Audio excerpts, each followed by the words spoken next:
My daughter's husband announced he was leaving me at my granddaughter's graduation ceremony.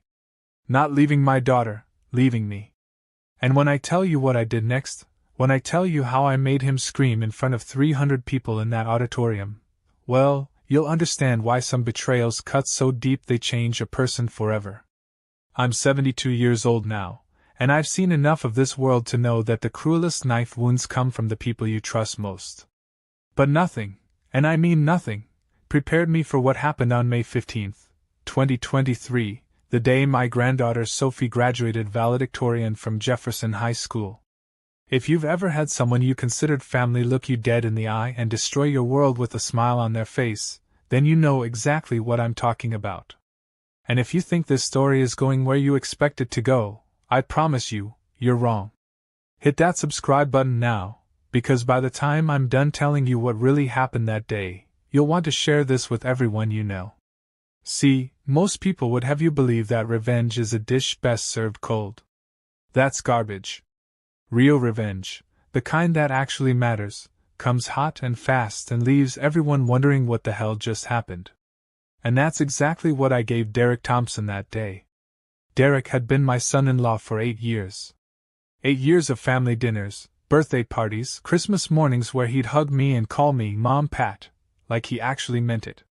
8 years of watching him build a life with my daughter Emma, watching them struggle through his medical residency, celebrating when he finally landed that orthopedic surgery position at Mercy General. 8 years of believing he was the son I never had. I should have known something was wrong 3 months before graduation. Emma had been different, quieter, more distant. She'd stopped bringing Derek to Sunday dinners, always making excuses about his schedule. When I'd ask about him directly, she'd change the subject so fast it made my head spin. But you know what they say about mothers and daughters. We see what we want to see, especially when the truth is too ugly to face. The morning of Sophie's graduation, I woke up at 5 a.m. like I always do. Been doing it for 40 years, ever since my late husband Joe used to leave for his construction job at dawn. Old habits die hard, even when there's no reason to keep them alive anymore. I made my coffee in the same blue ceramic mug Joe bought me for our 20th anniversary, and I sat on my back porch watching the sun come up over the neighborhood I'd lived in for 3 decades. I was thinking about Sophie, about how proud Joe would have been to see her walk across that stage. She'd gotten a full scholarship to Northwestern, full ride, everything paid for. The first person in our family to go to college, let alone somewhere as fancy as that. Joe always said she had more brains in her pinky finger than the rest of us combined, and damn if he wasn't right. I spent 2 hours that morning getting ready. 2 hours. At 72, I don't have many occasions left to dress up for, so when they come around, I make them count. I wore the navy dress I'd bought specifically for this day, the one with the little pearl buttons that made me feel elegant instead of old. I did my hair at Sandra's salon the day before, got it styled in soft waves that took 20 years off my face. I even wore the diamond earrings Joe gave me for our silver anniversary, the ones I only bring out for the most special occasions. I wanted to look perfect for Sophie. I wanted her to see her grandmother in the audience and feel proud, the same way I felt proud watching her achieve something none of us ever thought possible. The irony of that now makes me sick to my stomach. Emma picked me up at 10:30.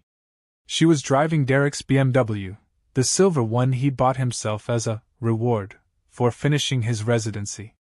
Even now, I remember thinking it was strange that she was driving instead of him. Derek always drove. Always.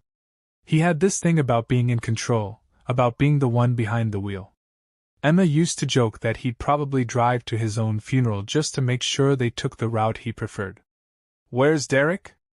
I asked as I climbed into the passenger seat, adjusting my dress carefully so it wouldn't wrinkle. "He'll meet us there," Emma said, but she wouldn't look at me when she said it.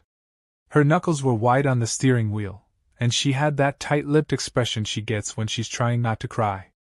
I'd seen that look plenty of times over the years. When she didn't make the cheerleading team in high school, when she miscarried between Sophie and her younger brother Jake, when Joe had his heart attack. "Everything okay, honey?" I reached over and touched her arm, the way mothers do when they sense their children are in pain. "Everything's fine, Mom." But her voice cracked on the word fine, and I knew it wasn't. I knew something was very, very wrong. The graduation was being held at the Civic Center downtown, in the big auditorium with the red velvet seats and the crystal chandelier Joe and I used to marvel at during the symphony performances we'd attend for our anniversary each year. The parking lot was packed with families, all dressed up like us, all carrying flowers and cameras and that special kind of nervous energy that comes with watching your children reach milestones. I spotted Derek immediately. He was standing near the entrance, wearing his best charcoal suit and talking on his phone with that intense expression he got during important calls. Even from across the parking lot, I could see the way his jaw was clenched, the way he was gesturing with his free hand like he was making some kind of point to whoever was on the other end. "There he is," I said, pointing him out to Emma. She followed my gaze, and I swear I saw her entire body tense up. "Yeah," she said quietly. "There he is." We walked over to him together, Emma slightly behind me like she was using me as a shield. Derek saw us coming and ended his call quickly, sliding his phone into his jacket pocket with the practiced smoothness of someone who's had to cut conversations short many times before. "Mom, Pat!" He opened his arms wide, that familiar smile spreading across his face. "Don't you look absolutely beautiful today?" He hugged me tight, the way he always did, and for just a moment everything felt normal. He smelled like the cologne Emma bought him every Christmas, something expensive and sophisticated that made him smell like the successful doctor he'd worked so hard to become. His hug felt genuine, warm, like the hundreds of hugs we'd shared over the years.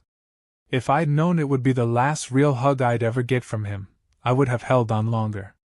"You ready to watch our girl make history?" he asked, keeping one arm around my shoulders as we headed toward the building. Our girl. Even now, remembering those words makes my chest tight with rage. Our girl. Like he had any right to claim Sophie after what he was about to do. The auditorium was buzzing with excitement.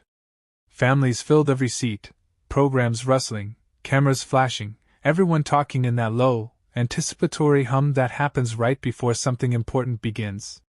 We found our seats, 5th row center, perfect view of the stage, and settled in to wait for the ceremony to start. Derek sat between Emma and me, which should have been my first real warning sign. Normally, Emma and I sat together at family events, with Derek on her other side. It was our natural configuration, the way we'd arranged ourselves at every school play, every concert, every milestone event in Sophie's and Jake's lives. But that day, Derek made sure he was right next to me. "I'm so proud of her," he said, leaning over to talk to me as the lights dimmed and the processional music began. "Sophie's going to do incredible things. She gets it from her grandmother," Emma said from his other side, but her voice sounded hollow, like she was reading from a script she didn't believe in. And then the graduates began filing in, row after row of young adults in their caps and gowns, all of them glowing with that special combination of accomplishment and terror that comes with standing on the threshold of adulthood. I scanned the faces, looking for Sophie, and when I spotted her in the 3rd row I felt my heart swell with pride so intense it almost hurt. She looked radiant. Absolutely radiant. Her long brown hair, the same color mine used to be, was pulled back in an elegant bun under her cap, and she was wearing the simple gold necklace Joe and I had given her for her 16th birthday. She was smiling, but it was that nervous smile kids get when they know they're about to do something important, and they don't want to mess it up. "There she is," I whispered, pointing her out to Derek. He nodded, but when I looked at his profile, I noticed something strange. His jaw was clenched again, and there was a muscle twitching in his cheek. His hands were folded in his lap, but his fingers were gripping each other so tightly his knuckles had gone white. The ceremony began with the principal's welcome speech, followed by the salutatorian's address. All the usual pomp and circumstance you'd expect, but I barely heard any of it. I was too focused on Sophie, too busy memorizing every detail of this moment so I could replay it in my mind later. And then it was time for the valedictorian speech. Sophie's moment. She walked to the podium with the kind of grace that makes you forget she's still just 18 years old. The auditorium fell completely silent as she adjusted the microphone and looked out at the sea of faces in front of her. "Distinguished faculty, proud families, and fellow graduates," she began, her voice clear and strong despite what I knew had to be a severe case of nerves. "4 years ago, we walked into Jefferson High School as children. Today, we leave as adults, ready to change the world." I felt tears prick my eyes immediately. This was my granddaughter, my brilliant, beautiful granddaughter, commanding the attention of hundreds of people like she was born to do it. Joe should have been here to see this. He should have been sitting right next to me, probably crying harder than I was, making jokes about how Sophie got her brains from the women in the family. Sophie's speech was about resilience, about overcoming obstacles and never giving up on your dreams even when the world seems stacked against you. She talked about the importance of family, about how the people who love you are the ones who give you the strength to keep going when everything else falls apart.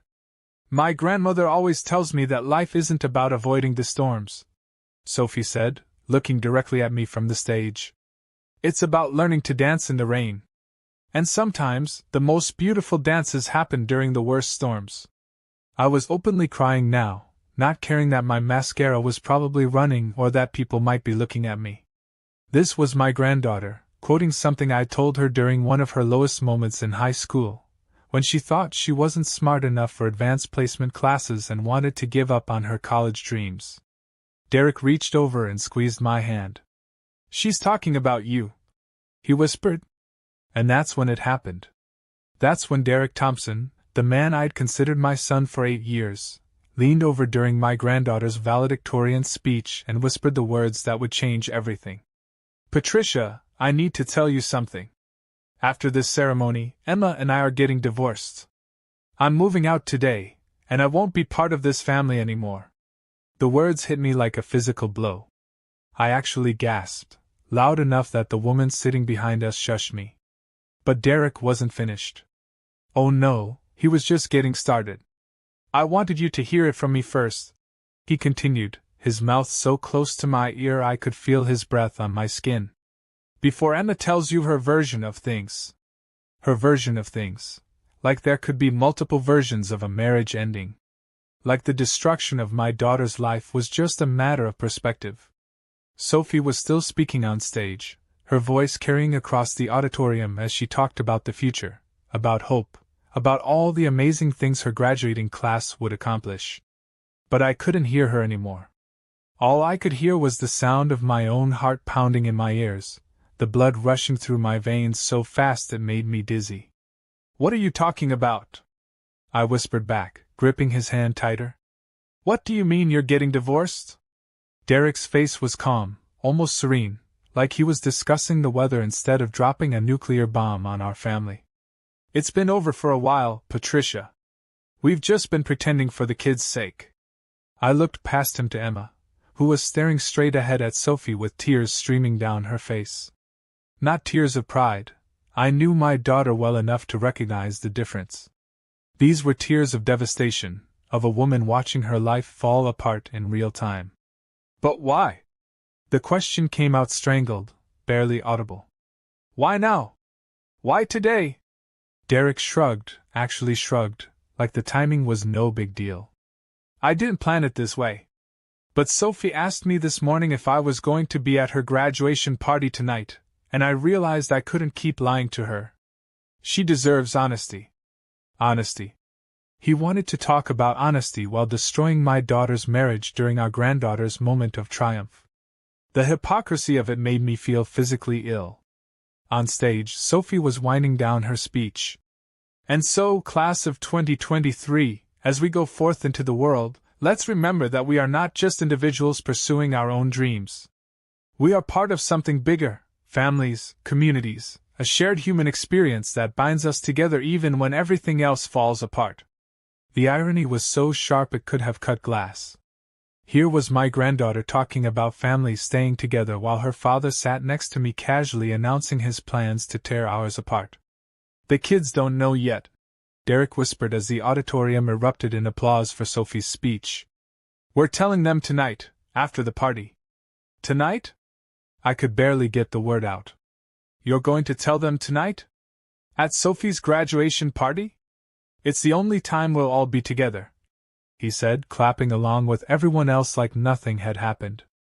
Like he hadn't just ripped my world in half. And that's when something inside me snapped. Maybe it was the casual way he was destroying my family. Maybe it was the timing, choosing to do this during Sophie's big moment. Maybe it was the years of watching him benefit from our love and support, while secretly planning his exit strategy.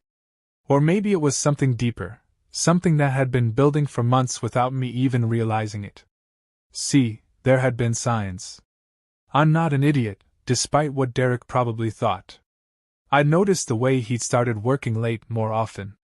I'd noticed how he'd stopped talking about future family plans, stopped mentioning the vacation house he and Emma had been saving for. I'd noticed how he'd become more interested in his phone during family dinners, always checking messages and stepping outside to take calls. But I'd attributed it all to the stress of his new position at the hospital. New job, more responsibility, longer hours. It made sense that he'd be distracted. I'd even defended him to Emma when she started complaining about him being absent all the time. Give him a break, honey, I told her just 2 weeks earlier. He's adjusting to a big change. It takes time. God, I was such a fool. The ceremony continued around us like nothing had happened. Names were being called, graduates were walking across the stage to receive their diplomas, families were cheering and taking pictures. But I felt completely disconnected from all of it, like I was watching it happen through thick glass. When they called Sophie's name, I tried to snap out of it. This was her moment, and I wasn't going to let Derek's bombshell ruin it for her. I stood up with everyone else, I clapped and cheered, I even managed to take a few pictures with the camera Emma had handed me earlier. But inside, I was calculating. Planning. Because Derek had made one critical mistake when he chose to tell me his news during Sophie's speech. He'd given me time to think. Sophie walked across that stage like she owned the world, diploma in hand, smile bright enough to light up the entire auditorium. When she looked out at us in the audience, I made sure I was smiling back, made sure she saw nothing but pride and love on my face. Whatever was happening between her parents, whatever Derek was planning to do to our family, Sophie didn't deserve to have her moment tainted by it. But Derek was a different story entirely. As the ceremony wound down and families started gathering their things, Derek leaned over to me one more time. I hope you understand, Patricia. This isn't about you or the kids. Sometimes marriages just run their course. Run their course. Like 8 years of marriage was a community college class he'd grown tired of attending. Of course I understand, I said, my voice perfectly calm. These things happen. Derek looked relieved. He'd probably been expecting me to break down crying or start demanding explanations. He'd probably prepared himself for hysterics, for me to make a scene that would embarrass everyone. He had no idea what he'd just unleashed. The thing about being 72 years old is that you've had a lot of practice reading people. You learn to recognize the difference between someone who's genuinely remorseful about causing pain and someone who's just going through the motions because it's socially expected. You learn to spot the difference between a man who's heartbroken about his marriage ending and a man who's already moved on emotionally. Derek wasn't heartbroken. He wasn't even particularly sorry. He was relieved to finally have his secret out in the open, relieved to not have to pretend anymore. And that relief told me everything I needed to know about how long he'd been planning this.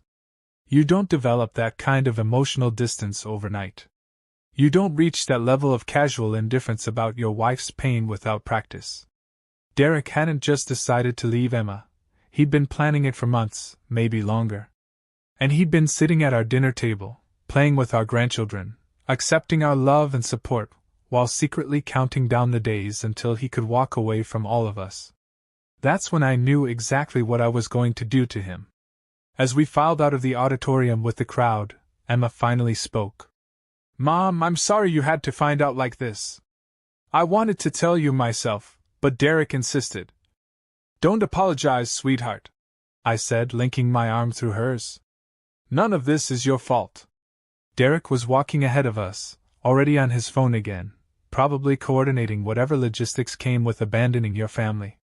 I watched the back of his head, the way he held himself with that confident posture he developed since becoming a successful surgeon. Dr. Derek Thompson, respected member of the medical community, loving father and husband. What a joke. Are you okay? Emma asked me quietly. I know this is a lot to process. I'm fine, I told her. And I was. For the first time since Derek had opened his mouth, I felt completely fine. Because I had a plan now. We reached the lobby where graduates were reuniting with their families, taking pictures, making plans for celebration dinners. Sophie was surrounded by her classmates, all of them laughing and hugging and posing for what felt like hundreds of photos. She saw us approaching and broke away from her friends, practically glowing with excitement. Grandma Pat! She threw her arms around me, still wearing her cap and gown. Did you hear my speech? I was so nervous I thought I might throw up, but I think it went okay. It was perfect, baby girl, I said, hugging her tight. Your grandfather would have been so proud. I wish he could have been here, Sophie said, pulling back to look at me. But having you here made it perfect anyway. Over Sophie's shoulder, I saw Derek watching us with an expression I couldn't quite read. There was something sad in his eyes, maybe even regretful. For just a moment, I wondered if he was having second thoughts about his decision. Then his phone buzzed with a text message, and he glanced down at it with a smile that told me everything I needed to know. Derek wasn't having second thoughts. If anything, he was probably making plans with whoever he was leaving us for. Because of course there was someone else. There's always someone else when a man develops that kind of emotional distance from his family. The only question was whether it was someone I knew. So, what's the plan for tonight? Sophie asked, looking back and forth between her parents. Are we still doing dinner at Romano's? Emma and Derek exchanged a look that lasted about 3 seconds too long. Actually, Derek said, your mom and I need to talk to you and Jake about something tonight. After dinner. Sophie's smile faltered slightly. Is everything okay? Everything's fine, Emma said quickly, but her voice cracked on the word fine just like it had in the car. We just have some family things to discuss. I watched my granddaughter's face as she processed that non-answer. Sophie was brilliant, valedictorian brilliant, and she picked up on the tension immediately. I could see her mind working, trying to figure out what kind of family things would require a formal discussion after her graduation dinner. Grandma Pat, you're coming to dinner, right? She asked, turning back to me. Wouldn't miss it for the world, I said. And I meant it. Because Romano's restaurant was going to be the perfect setting for what I had planned for Derek Thompson. Romano's had been our family restaurant for over a decade. We'd celebrated every major milestone there: birthdays, anniversaries, Sophie's acceptance to Northwestern, Jake's high school graduation last year. The owner, Marco, knew us by name and always made sure we got the corner booth with the good lighting where Emma could take her endless family photos. But tonight felt different the moment we walked through the door. The familiar warmth of the red brick walls and checkered tablecloths felt forced, like a stage set for a play none of us wanted to perform in. Marco greeted us with his usual enthusiasm, shaking Derek's hand and kissing my cheek like he always did, completely oblivious to the undercurrent of tension radiating from our group. The graduation girl! He exclaimed, embracing Sophie. Valedictorian! We're so proud of you, Bella. Sophie beamed, but I caught her glancing between her parents with that worried expression she got when she sensed something was wrong. Jake was already scrolling through his phone, blissfully unaware that his world was about to implode in approximately 2 hours. We settled into our usual booth, Derek and Emma on one side, me between Sophie and Jake on the other. The seating arrangement that had felt natural and comfortable for years now felt like a battle formation, with me squarely in the middle of whatever war was about to break out. Derek ordered wine. Expensive wine. The kind he usually saved for special occasions, or when he was trying to impress someone. I found myself wondering if he was celebrating his newfound freedom, or trying to numb himself for what was coming. So, Northwestern, Derek said, focusing on Sophie with what looked like genuine pride. Have you given any more thought to your major? Sophie launched into an animated discussion about pre-med versus biochemistry, her eyes lighting up the way they always did when she talked about her future. But I wasn't really listening to her words. I was watching Derek's face, studying the way he looked at her, the way he smiled and nodded and asked follow-up questions like the involved father he'd always been. That's what made this whole thing so much worse. Derek wasn't a bad father. He'd never been anything but loving and supportive to both kids. He'd coached Jake's Little League team for 3 years. He'd driven Sophie to debate tournaments every weekend her junior year. He'd been there for every school play, every parent-teacher conference, every moment that mattered. Which made his decision to blow up their lives even more unforgivable. What about you, Jake? Derek asked, turning his attention to his son. Senior year starting in a few months. Have you been thinking about colleges? Jake shrugged without looking up from his phone. I guess. He's got plenty of time, Emma said, but her voice sounded strained. No need to rush into decisions. Derek's jaw tightened almost imperceptibly. This had been a point of contention between them for months. Derek pushing Jake to be more focused about his future, Emma wanting to give him space to figure things out on his own timeline. It was the kind of parenting disagreement that happens in every family, the kind of thing couples usually work through together. But they wouldn't be working through anything together anymore, would they? The server brought our appetizers, and we fell into the kind of forced small talk that happens when everyone's trying to act normal despite the fact that nothing is normal. Derek asked me about my garden. Emma complimented Sophie's graduation dress. Jake mumbled responses to direct questions and otherwise stayed glued to his phone. And through it all, Derek kept checking his watch. Not obviously. He was subtle about it, glancing down whenever he thought no one was looking. But I was watching him carefully, cataloging every gesture, every expression, every tell that might give me insight into what he was really thinking. At 7:15, his phone buzzed with a text message.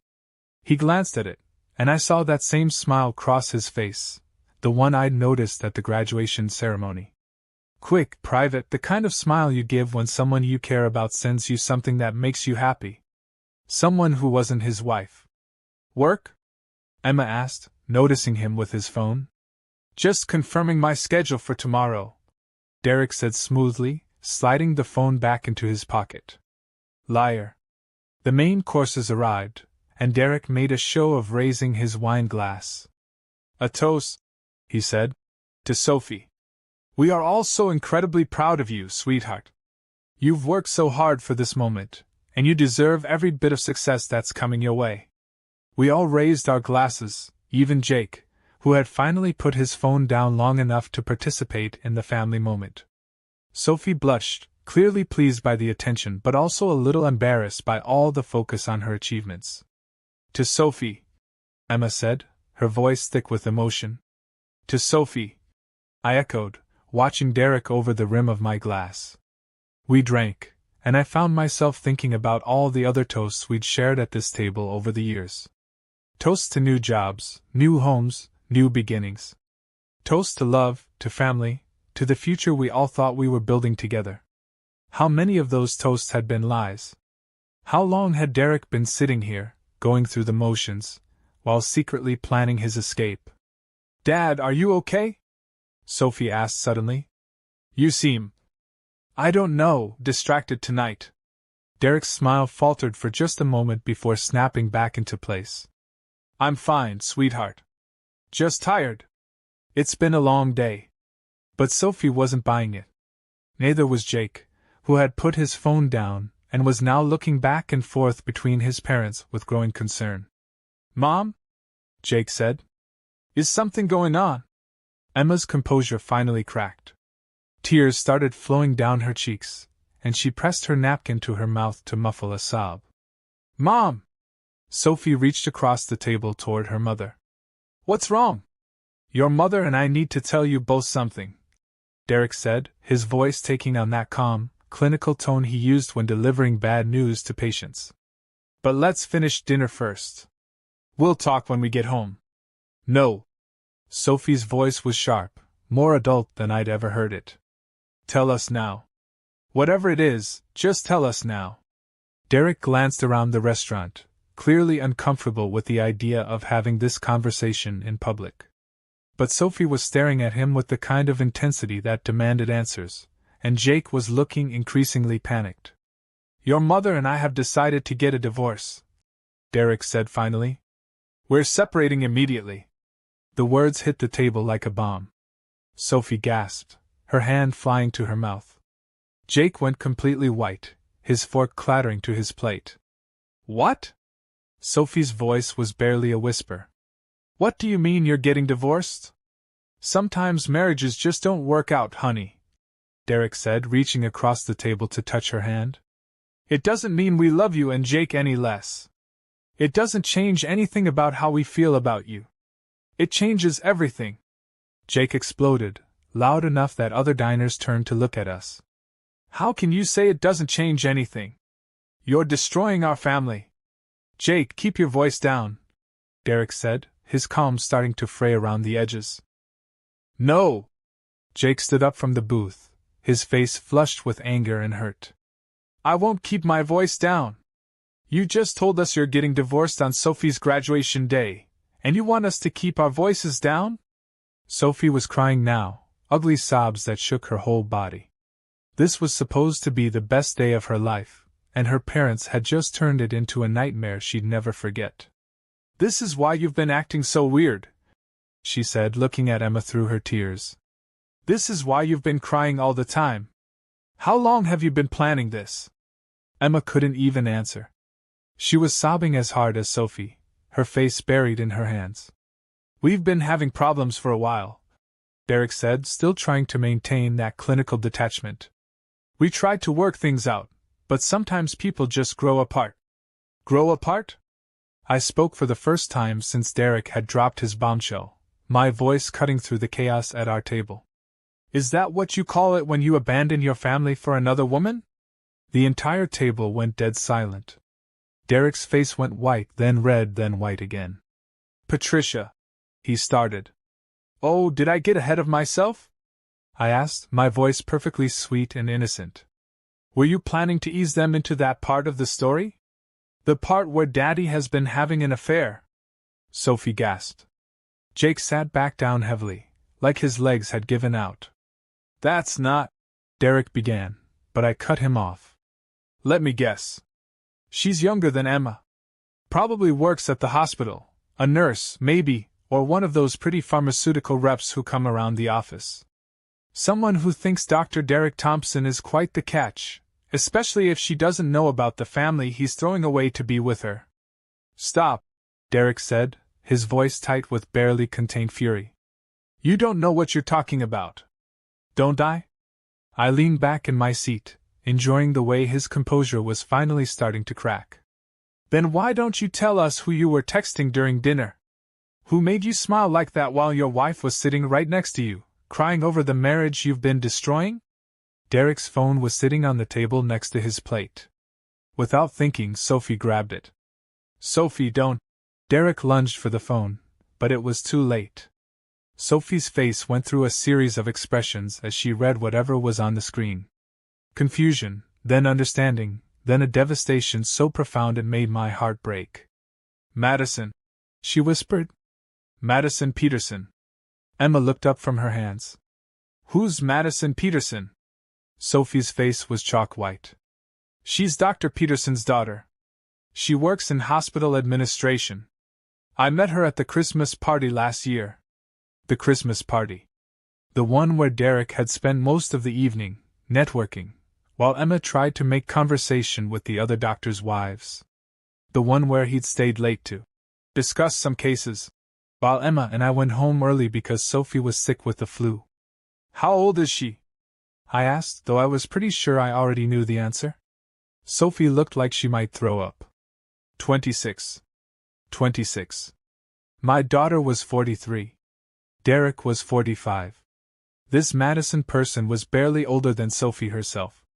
You son of a bitch, Jake said quietly, staring at his father with a mixture of hurt and disgust I'd never seen on his face before. You're having an affair with someone who's practically our age. It's not like that, Derek said desperately. It's complicated. Complicated? Emma's voice was raw from crying, but there was steel in it now. You've been lying to me for months, Derek. You've been lying to all of us. What's complicated about that? Derek looked around the table at the faces of his family, his wife crying, his children staring at him with betrayal and disgust, his mother-in-law watching him with the kind of cold fury that could freeze blood. And that's when he made his second critical mistake of the day. I never meant for it to happen like this, he said. But I can't help how I feel. Madison and I, we have something special. Something real. Something real. As if 8 years of marriage, 2 children, and a decade of building a life together was just make-believe. Sophie looked down at the phone again, scrolling through messages with growing horror. Dad, she whispered, some of these texts are from months ago. This has been going on since before Christmas. Sophie, let me explain. No. Sophie set the phone down carefully, like it was made of glass that might shatter. There's nothing to explain. You chose her over us. You chose her over Mom, over me and Jake, over everything we built together as a family. She stood up from the table, her graduation dress wrinkled from sitting, her carefully styled hair now disheveled from crying. I don't want to hear any more explanations. I don't want to hear about how it just happened or how you couldn't help yourself or how complicated everything is. Derek reached for her. Sophie, please. Don't touch me, she said, stepping away from him. Don't ever touch me again. And then she walked out of the restaurant, leaving us sitting there in the wreckage of what used to be our family. Jake followed her without a word, not even looking back at his father. Emma stood up next, her movements slow and deliberate like she was in physical pain. I'm going home, she said quietly. Don't follow me, Derek. Don't come to the house tonight.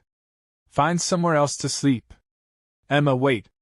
But she was already walking away, leaving Derek and me alone at a table covered with half-eaten food and the debris of the life he'd just destroyed.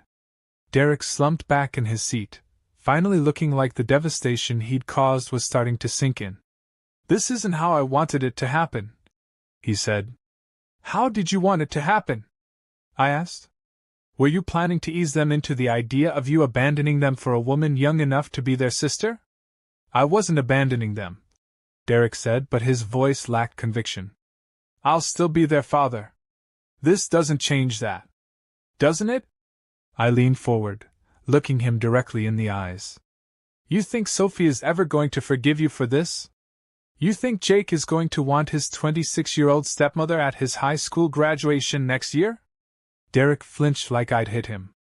Madison isn't, we're not, it's not like that. Then what is it like, Derek? I asked. Explain it to me. Help me understand how the man I considered my son could sit at this table, at our family restaurant, and calmly destroy the lives of everyone who loved him. Derek was quiet for a long moment, staring down at his hands. When he finally looked up, there was something in his eyes I'd never seen before, a kind of desperate selfishness that made my stomach turn. I wasn't happy, Patricia, he said. I haven't been happy for a long time. Do you know what it's like to feel trapped in a life that doesn't fit you anymore? Do you know what it's like to bury the love of your life after 35 years of marriage? I shot back. Do you know what it's like to watch your children struggle and suffer and keep going anyway because that's what adults do? Derek looked away. It's not the same thing. You're right, I said. It's not. Because when Joe died, I didn't get a choice. When life became hard and painful and lonely, I didn't get to trade it in for a newer model. I had to find a way to keep living, to keep being a mother and grandmother, and decent human being, even when everything inside me wanted to give up. I stood up from the table, pulling my purse onto my shoulder. But you had a choice. You could have tried harder to fix your marriage. You could have gotten counseling, or taken a break, or done any of 100 things that didn't involve breaking your children's hearts. Derek didn't say anything. He just sat there, looking smaller and more pathetic than I'd ever seen him. Instead, you chose the easy way out. I continued. You chose to throw away 8 years of marriage and 18 years of being a father because some young girl made you feel special. It's not about feeling special, Derek said, but his voice was barely above a whisper. Then what is it about? I demanded. What could possibly be worth what you just did to Sophie and Jake? Derek was quiet for so long I thought he wasn't going to answer. Finally, he looked up at me with those same desperate eyes. I feel alive with her, he said. For the first time in years, I feel like myself again. And that's when I knew Derek Thompson was already dead to me. Because a man who could look at the devastation he'd caused, his daughter's tears, his son's betrayal, his wife's anguish, and still talk about feeling alive was a man who had lost his soul completely. I walked out of Romano's without another word, leaving Derek sitting alone at our family table with the check and the ruins of everything he'd destroyed. I found Emma, Sophie, and Jake in my driveway when I got home. They were sitting on my front porch steps like refugees from their own life, which I suppose they were. Emma was holding both kids, though at 18 and 17, calling them kids felt strange, while they all cried together in the yellow glow of my porch light. It was past 10 o'clock, and the night air had that heavy quality it gets in late spring, thick with the promise of summer storms. The kind of weather that makes everything feel more intense, more dramatic than it should. Fitting, considering the circumstances. Come inside, I said, unlocking my front door. No point sitting out here where the neighbors can see. Not that I cared what the neighbors thought, but Sophie and Jake didn't need their private pain on display for the whole street to witness. They'd been through enough humiliation for one night. We settled in my living room, the same room where Derek had helped me rearrange furniture after Joe's funeral, the same room where he taught Jake to play chess, the same room where he'd spent countless Sunday afternoons watching football and complaining about the officiating. The irony of having this conversation in a space so filled with memories of him being part of our family wasn't lost on me. Sophie had stopped crying, but her eyes were red and swollen. Jake looked like he was in shock, staring at nothing with the kind of blank expression people get when their world has been turned upside down too quickly to process. Emma was the one who broke the silence. I'm sorry you had to find out like that, Mom. I'm sorry Derek put you in the middle of this. Don't apologize for his actions, I said firmly. You didn't do anything wrong. Didn't I? Emma's voice was raw. I must have done something wrong, or he wouldn't have, with someone else. Stop. Sophie looked at her mother with fierce protectiveness. Mom, don't you dare blame yourself for Dad's choices. He's the one who decided to cheat. He's the one who decided to lie to us for months. He's the one who destroyed our family. Out of the mouth of babes. 18 years old, and Sophie already understood something that many adults never figure out, that we're all responsible for our own choices, no matter how we try to justify them. How long did you know? Jake asked Emma quietly. Emma was quiet for a moment, thinking. I suspected something was wrong around Christmas. He started working later, being more secretive with his phone. But I didn't know for sure until 3 weeks ago. 3 weeks. She'd been carrying this knowledge around for 3 weeks, trying to figure out how to protect her children while her world crumbled around her. I found some text messages on his laptop. Emma continued. Not even hidden, really. Like part of him wanted me to find them. What did they say? Sophie asked, though I could tell she wasn't sure she really wanted to know. Emma shook her head. Nothing you need to hear. Nothing any of us need to relive. But I could imagine. Sweet nothings from a 26-year-old who thought she'd found herself a successful, sophisticated older man. Promises about the life they'd build together once he was free from the burden of his family. Maybe even complaints about his wife and children, shared intimacies that should have stayed private turned into ammunition for an affair. Where is he staying? I asked. I don't know, Emma said. Probably with her. Or maybe he got a hotel room. I told him not to come home tonight. Good. I looked at each of them, my daughter, my granddaughter, my grandson, all of them wounded by the selfish actions of a man who was supposed to protect them. You're all staying here tonight. We'll figure out the rest tomorrow. I can't ask you to. Emma started. You're not asking. I'm telling. This is what families do for each other. Unlike some people, I thought but didn't say. Derek had made his position on family loyalty crystal clear. As Emma got the kids settled in the guest rooms, Sophie in the room that used to be Emma's childhood bedroom, Jake on the pull-out couch in my home office, I sat in my kitchen nursing a cup of tea and thinking. People always talk about revenge like it's some kind of wild, emotional thing. Like it's about flying into a rage and doing something crazy that you'll regret later. But that's not real revenge. Real revenge is calculated. It's patient. It's about understanding your target well enough to know exactly where they're most vulnerable, and then applying pressure in precisely the right place to get maximum impact. Derek's vulnerability was his reputation. Everything he'd worked for, his medical career, his standing in the community, his sense of himself as a good man, was built on the image he'd carefully cultivated over the years. Dr. Derek Thompson, respected surgeon, devoted family man, pillar of the community. What would happen to that image if people knew the truth? Not just the fact that he'd left his wife. Plenty of respectable people get divorced, after all. But the whole truth. The affair with a woman young enough to be his daughter. The timing of his announcement on Sophie's graduation day. The months of lies and betrayal while he planned his escape. I knew Derek well enough to know that his professional reputation meant everything to him. He'd spent years building relationships with colleagues, administrators, other doctors in the community. He served on the hospital's board of directors. He gave talks at medical conferences. He was being considered for department head in the orthopedic surgery unit. All of that would be at risk if the right people knew what kind of man he really was. But revenge wasn't just about destroying Derek, though he certainly deserved it. It was about protecting my family, about making sure he couldn't just walk away from the devastation he'd caused without facing any consequences. Because if there's one thing I've learned in 72 years on this planet, it's that people like Derek, people who are willing to sacrifice other people's happiness for their own convenience, only learn when the cost of their actions becomes too high to ignore. By midnight the house was quiet. Emma had finally fallen asleep in Sophie's old room, exhausted by the emotional trauma of the day. Sophie was in the guest room, probably staring at the ceiling and trying to process the fact that her perfect graduation day had turned into the worst day of her life. Jake was pretending to sleep on the couch, but I could hear him tossing and turning through the office door. I sat at my kitchen table with a legal pad and a pen making lists. Phone numbers, email addresses, social media connections.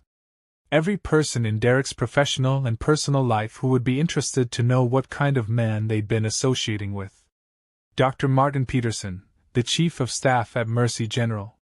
Also, coincidentally, the father of Derek's 26-year-old girlfriend.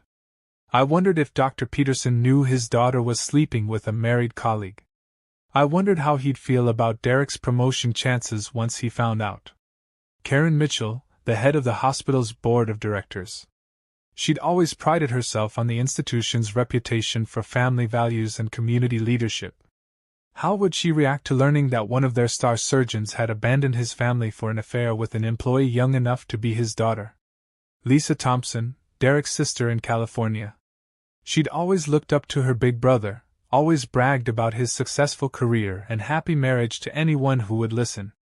She'd be devastated to learn the truth about what Derek had done to Emma and the kids. The list grew longer as I worked through my memories of 8 years of family gatherings, work parties, and social events. Derek had spent years building a network of professional and personal relationships, all based on the assumption that he was a man of character and integrity. What would happen to those relationships when people learned the truth? But I wasn't just thinking about Derek's reputation. I was thinking about practical matters too. Emma would need a good divorce lawyer, someone who could make sure she got her fair share of the assets they'd built together over 8 years of marriage. Someone who could ensure that Derek's affair would be part of the public record, so he couldn't rewrite history later and make himself look like the victim. Sophie would need therapy to deal with the trauma of what her father had done to their family. Jake would need support as he navigated his senior year of high school with the knowledge that his father had chosen a girlfriend over his own children. All of that would cost money. And Derek, who had been so eager to start his new life with his young girlfriend, might not be inclined to be generous in supporting the family he was leaving behind. Unless he had the right motivation. I pulled out my laptop and started researching. Hospital policies regarding professional conduct. Medical board regulations about ethics violations. Social media profiles for Derek's colleagues, friends, and family members. By 2 a.m., I had a comprehensive plan. Not just for exposing Derek's affair, but for making sure the consequences of his actions would follow him for years to come. For making sure that Emma and the kids would be protected, financially and emotionally, while Derek dealt with the fallout from his choices. It wasn't enough to hurt him. I needed to make sure he learned something from the pain, the same way my family was being forced to learn from the pain he'd caused them. The plan would take time to implement properly. Weeks, maybe months, to make sure every detail was perfect. But I had time. Derek thought he'd gotten away with his betrayal, thought he could just walk into his new life without looking back at the damage he'd left behind. He was about to learn how wrong he was. I closed the laptop and finally headed to bed around 3 a.m., feeling more focused and determined than I had in years. Tomorrow would be the first day of Derek Thompson's education in the consequences of betraying the people who love you. And I was going to be his teacher.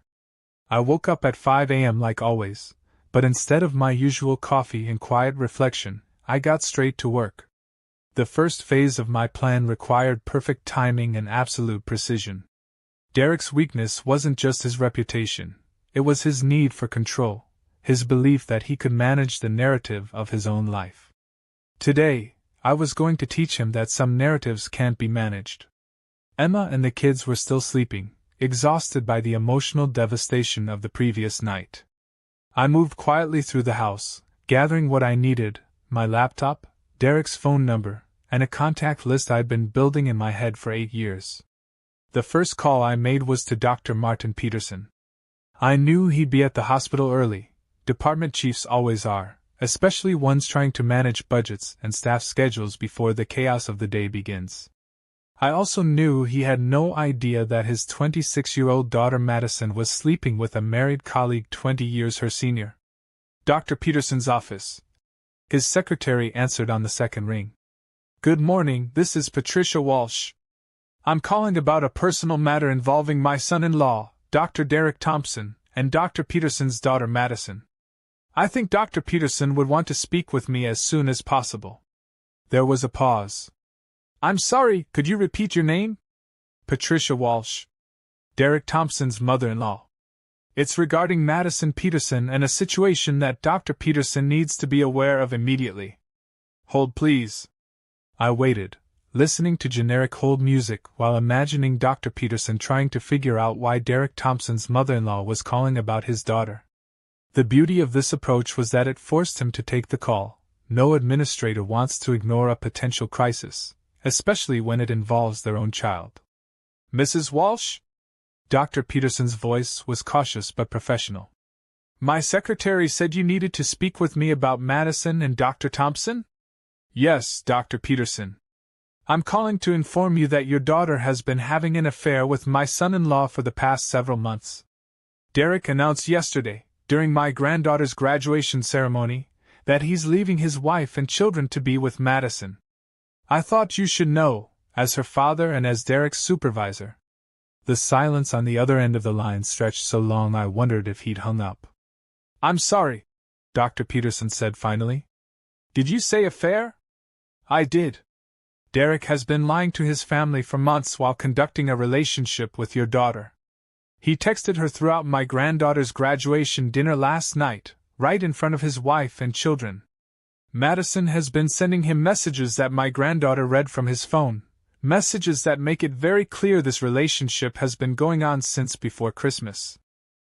Another long pause. I could practically hear Dr. Peterson's mind racing, trying to process the implications of what I was telling him. "Mrs. Walsh, this is very disturbing information. Are you certain about these allegations?" "I'm certain." Derek told me himself yesterday that he was leaving Emma for Madison. My granddaughter read their text messages. There's no question about what's been happening. I see. Dr. Peterson's voice had gone from cautious to cold. And you felt it was appropriate to call me at the hospital about this? I felt it was appropriate to inform you that one of your doctors has been having an affair with your daughter, yes. I thought you'd want to know what kind of man Derek Thompson really is, especially since I understand he's being considered for department head. That hit the target. I could hear Dr. Peterson's breathing change, could sense the shift from personal concern to professional alarm. How did you know about the promotion consideration? He asked. Derek mentioned it. Many times. He was very excited about the opportunity to advance his career. I imagine having an affair with his supervisor's daughter might complicate those plans somewhat. Dr. Peterson was quiet for a moment.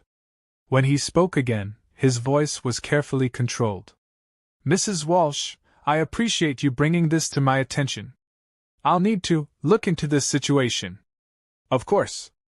I thought you should have all the facts before making any decisions about Derek's future at the hospital. Yes. Thank you for calling. He hung up without saying goodbye, which told me everything I needed to know about how that conversation had gone. Dr. Peterson was now going to spend his morning investigating his daughter's relationship with Derek Thompson, and Derek's promotion prospects had just gone from promising to non-existent. Phase 1 complete. Phase 2 required a different approach entirely. I pulled up Facebook and found Lisa Thompson's profile.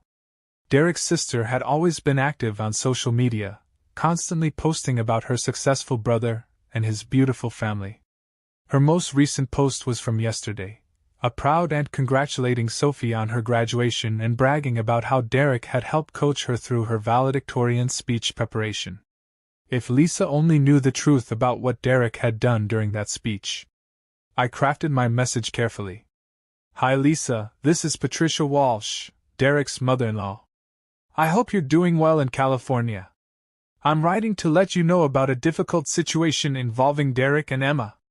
Yesterday, during Sophie's graduation ceremony, Derek announced that he's leaving Emma for another woman, a 26-year-old he's been having an affair with for months. The kids are devastated, and Emma is struggling to cope with the betrayal. I know Derek probably has his own version of events, but I wanted you to know what really happened from someone who was there. Sophie and Jake are going to need all the family support they can get during this difficult time. I hope you'll consider reaching out to them, despite Derek's choices. I attached a screenshot of one of Madison's text messages that Sophie had photographed before Derek realized what she was doing. Nothing explicit or inappropriate, just a message with hearts and "Can't wait to see you tonight." That was clearly not from Emma, timestamped during yesterday's graduation ceremony. I hit send and moved on to Phase 3. Derek's professional network was extensive, built over years of medical conferences, hospital committees, and community involvement. He served on the board of the local medical society. He was a regular speaker at continuing education events. He'd been featured in the hospital's newsletter multiple times as an example of their commitment to excellence and family values. All of that would be relevant information for the people who'd helped build his reputation. I started with Karen Mitchell, the head of the hospital's board of directors. Karen prided herself on running an institution that embodied traditional values and community leadership. She'd hired Derek partly because he represented the kind of doctor parents wanted treating their children: successful, stable, family-oriented. My email to her was brief and professional. Dear Ms. Mitchell, I'm writing to inform you of a situation involving Dr. Derek Thompson that may be relevant to his standing at Mercy General. Dr. Thompson recently announced to his family that he's ending his 8-year marriage to pursue a relationship with Madison Peterson, a hospital employee 20 years his junior. This affair has been ongoing for several months while Dr. Thompson served on your board and represented the hospital at community events. Given the hospital's commitment to family values and professional integrity, I thought you should be aware of this situation. Please let me know if you require additional information or documentation. Short, factual, impossible to dismiss as gossip or emotional overreaction. By 8 a.m., I'd sent similar messages to 12 people in Derek's professional and personal network. Not angry rants or emotional accusations, just calm, factual information about what Derek had done and when he'd done it. I wasn't attacking Derek. I was simply making sure people knew the truth about who he really was. Emma came into the kitchen as I was finishing up, looking like she hadn't slept at all despite being exhausted. "Mom? What are you doing up so early?" "Just taking care of some things," I said, closing the laptop. "How are you feeling?" "Like my life is over," Emma said, slumping into a chair at my kitchen table. "Like everything I thought I knew about my marriage was a lie." "Your life isn't over," I said firmly. "It's changing, and change is hard, but it's not over." "How can you be so calm about this?" Emma asked. "Aren't you angry? Derek was like a son to you." I poured her a cup of coffee and sat down across from her. "I'm furious," I said. "But anger without action is just noise. Derek made his choice. Now he gets to live with the consequences." Emma looked at me with curiosity. "What kind of consequences?" "The kind that come naturally when people find out what you've really done," I said. "Derek seems to think he can just walk away from his old life and start fresh with Madison, like the past 8 years never happened. Like he can just rewrite history and make himself the victim of an unhappy marriage instead of the perpetrator of a betrayal." "Can he?" Emma asked quietly. "Not if people know the truth," I said. "Not if they understand what really happened and when it happened." My phone started ringing around 8:30. The caller ID showed Derek's number. "Let it go to voicemail," Emma said quickly. "I'm not ready to talk to him." "I am," I said, answering the call. "Patricia, what the hell have you done?" Derek's voice was tight with barely controlled fury. "Good morning, Derek. I've simply shared some information with people who needed to know it. Is there something specific you're calling about?" "Dr. Peterson called me into his office this morning. He knows about Madison. He knows everything." "Does he? That's interesting. How do you think he found out?" "You called him," Derek said. "You had no right." "I had every right," I interrupted. "Dr. Peterson is Madison's father. He deserved to know that his daughter was involved with a married colleague. He's also your supervisor, which makes your affair a professional ethics issue, not just a personal one." "You're trying to destroy my career," Derek said. "I'm not trying to destroy anything," I said calmly. "I'm simply making sure people have accurate information about your character and your choices. This is vindictive and petty, and this is consequences, Derek. Something you apparently thought you could avoid." Derek was quiet for a moment. When he spoke again, his voice was different, less angry, more desperate. "Patricia, please. I know you're hurt, and I know the kids are hurt, but this isn't going to help anyone. You're just making everything worse." "For whom?" I asked. "You. Because from where I'm sitting, the truth is only a problem for people who've been lying. The kids don't need to see their father's reputation destroyed," Derek said. "Sophie's starting college in the fall. Jake's got his senior year coming up. Do you really want them dealing with the fallout from this kind of public humiliation? You should have thought about that before you decided to blow up their lives for a 26-year-old, I said. "You should have thought about how your choices would affect them before you made them, not after." Derek was quiet again. I could hear voices in the background, hospital sounds, the kind of busy professional environment he'd thrived in for years. "What do you want?" he asked finally. And that's when I knew I had him exactly where I wanted him. "What do I want?" I repeated Derek's question back to him, letting it hang in the air while I considered how to play this moment perfectly. "I want justice, Derek. I want consequences that match the damage you've done."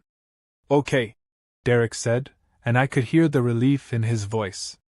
He thought this was going to be a negotiation, a business transaction where he could cut his losses and move on with his life. "What would that look like? What would make this situation go away?" Emma was watching me intently from across the kitchen table, her coffee growing cold in her hands. I could see Sophie in the doorway, still in her pajamas, drawn by the sound of her father's voice on speakerphone. First, I said, you're going to sit down with the best family law attorney Emma can find, and you're going to agree to a divorce settlement that reflects the fact that you abandoned your family for another woman. Emma gets the house, the cars, and half of everything you've accumulated during your marriage, plus spousal support that allows her to maintain her standard of living. That's reasonable, Derek said quickly. I can agree to that. Second, I continued, you're going to establish college funds for Sophie and Jake that fully cover their tuition, room, board, and expenses through graduate school if they choose to pursue it. Not loans, Derek. Gifts. You're going to invest in their futures the way a real father would. Okay, yes. That makes sense. He was agreeing too easily, which told me he'd already been planning to be generous with the financial settlement. Probably Madison's idea. She'd want to start their new life together without the burden of an ugly divorce hanging over them. Third, I said, you're going to attend family therapy with Sophie and Jake for as long as they need it. You're going to do the work to repair the damage you've done to your relationship with them, even if it takes years. Derek was quiet for a moment. Patricia, I don't think therapy is going to. Those are my terms, Derek. Non-negotiable. Fine, he said. Therapy. I can do therapy. Good.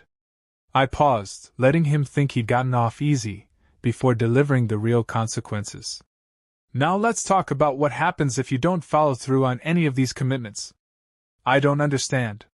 Right now, Derek, only a few people know the details of what you've done. Dr. Peterson knows about your affair with his daughter. Your sister Lisa knows you abandoned your family.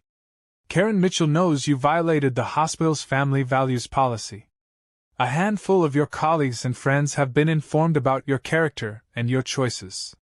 Derek's breathing changed. I could hear him starting to understand where this was going.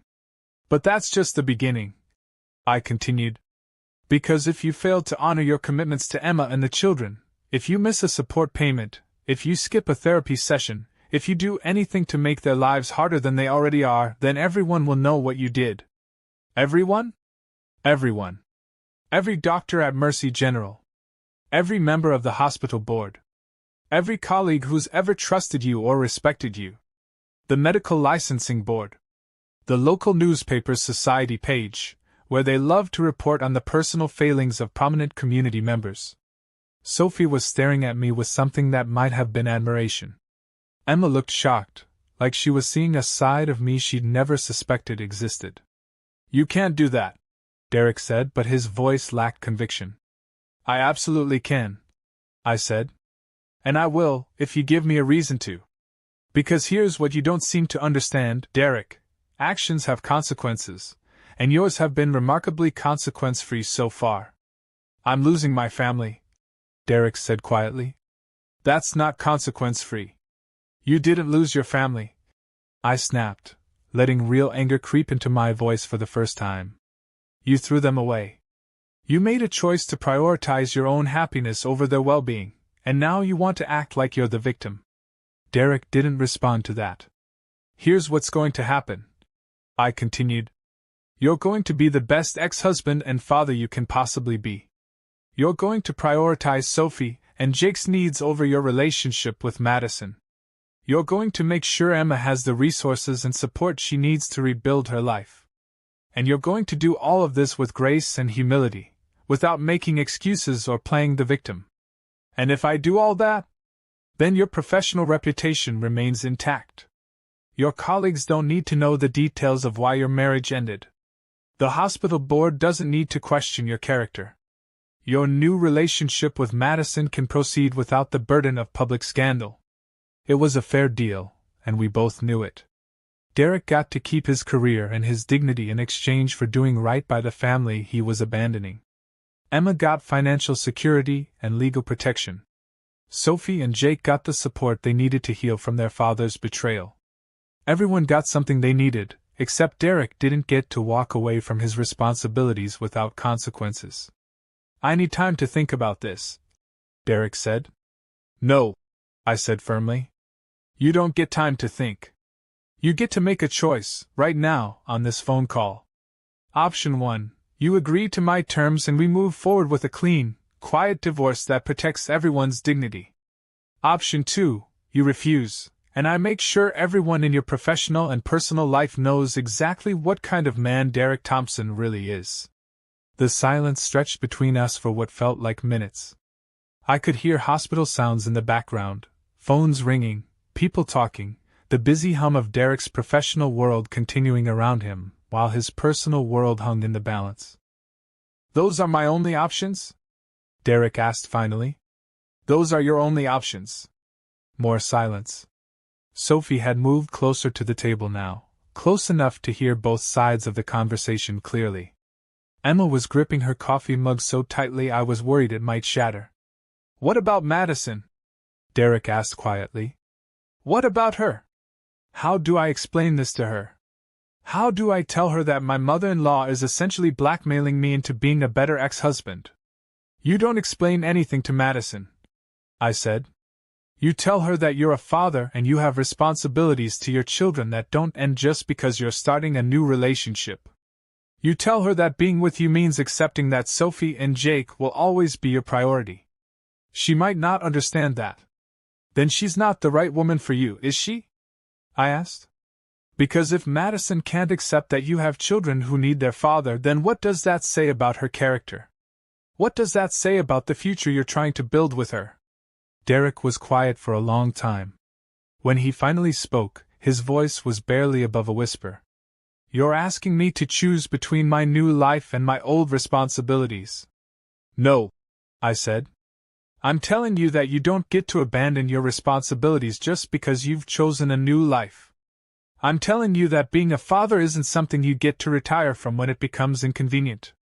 I looked across the table at Emma, who was crying again but silently this time.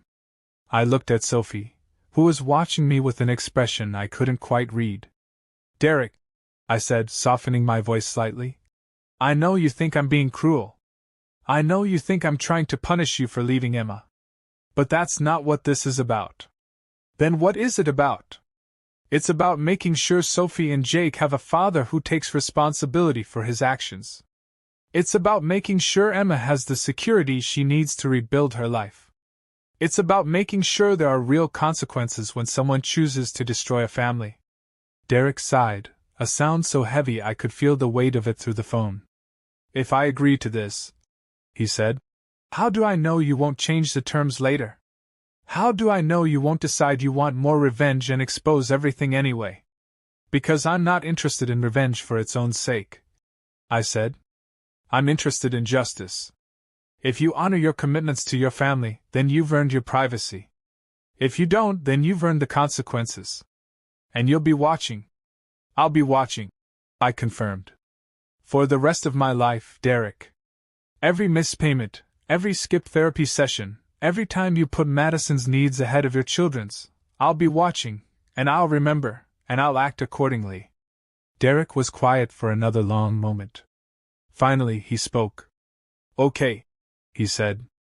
I agree to your terms. All of them? All of them. Sophie let out a breath she'd been holding. Emma closed her eyes, relief washing over her face. Good, I said. Emma will have her attorney contact you this week to formalize the divorce agreement. You'll attend your first therapy session with the kids next weekend. And Derek? Yes? If you ever hurt my family again, what I've done so far will look like a gentle warning compared to what comes next. I hung up the phone and looked at the three most important people in my life, all of them staring at me like they were seeing me for the first time. Grandma Pat, Sophie said quietly. That was necessary, I finished. Sometimes love means being willing to fight for the people you care about, even when that fight gets ugly. Emma reached across the table and took my hand. Thank you, she said. Don't thank me yet, I said. The hard work is just beginning. Derek might have agreed to my terms, but making sure he follows through is going to take time and vigilance. Jake spoke up from where he'd been standing in the doorway, apparently listening to the entire conversation. What if he doesn't follow through? What if he just disappears with Madison? Then I make good on my threats, I said simply. But I don't think Derek will disappear. He's too proud of his reputation, too invested in his professional image. He'll honor the agreement because the alternative is too costly for him. Sophie sat down at the table with us, her hair still messy from sleep but her eyes clear and focused. I can't believe you did that, she said. I can't believe you actually made him agree to take care of us. You're his children, I said. He should have been planning to take care of you anyway, without needing to be forced into it. But he wasn't, Jake said, joining us at the table. He was just going to leave and start over with Madison like we never existed. The truth of that hung in the air between us. Derek might have claimed he'd always intended to be a good father post-divorce, but his actions suggested otherwise. The casual way he'd announced his departure, the timing of his revelation, the fact that he'd been planning this for months without considering how it would affect Sophie and Jake, all of it pointed to a man who saw his children as obligations to be minimized rather than relationships to be preserved. Well, now he doesn't have that option, I said. Now he has to choose between being the father you deserve or facing consequences that will follow him for the rest of his career. Emma was looking at me with an expression I couldn't quite read. Mom, what you did, calling his boss, his sister, the hospital board, that was ruthless? I suggested. I was going to say strategic, Emma said. But ruthless works too. Sometimes you have to be ruthless to protect the people you love, I said. Derek was counting on the fact that nice people don't make scenes, that we just accept his decision and try to move on quietly. He was counting on our desire to preserve his dignity and protect the children from embarrassment. But you didn't care about his dignity, Sophie observed. Not when it came at the expense of your well-being, I said. Derek forfeited his right to dignity when he chose to humiliate all of you in a public restaurant. The kitchen fell quiet for a moment as we all processed what had happened. Derek had agreed to my terms, but that was just the beginning of what would undoubtedly be a long and difficult process of rebuilding our lives after his betrayal. What happens now? Emma asked.